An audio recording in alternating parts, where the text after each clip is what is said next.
Poštovani, osjećam veliku čast i zadovoljstvo što sam predložen za gradonačelnika Zrenjanina.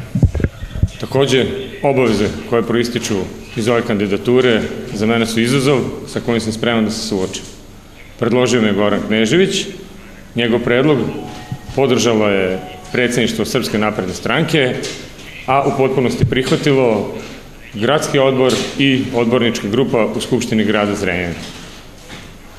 Trenutak u kome se nalazimo veoma je delikatan i sa ekonomskog, i sa društvenog, i sa političkog aspekta. Građani su prepoznali potrebu za promenama, zato je potrebno da novi ljudi preuzmu odgovornost za obavljanje javnih poslova i da sa postojećim resursima pre svega zaustave propadanje, a samim tim veoma brzo poboljšaju uslove života i poboljšaju standard građana.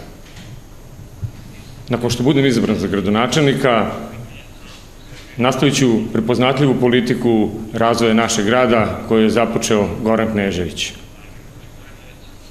Da ponovim, Zrenjaninci nemaju razlog da strahuju, Zrenjanin nije izgubio gradonačelnika, nego je dobio i ministra. Na samom kraju, reći ću i kako neće biti rađeno za vreme mog mandata. Neće se više nikad dogoditi da gradonačelnik potpisuje štetne i nezakonite ugovore koji nanose štetu budžetu i građanima Zrenjanina, kao što je to radio Mileta Mihajlov. Doneo sam nekoliko primera za tako ponašanje bivšeg gradonačelnika.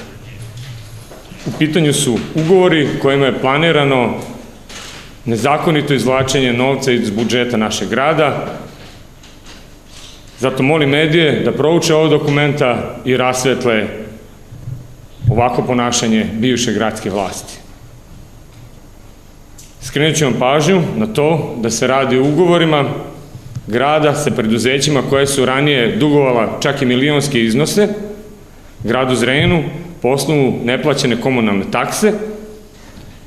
Sve ostalo imate u mišljenju pravobranilaštva.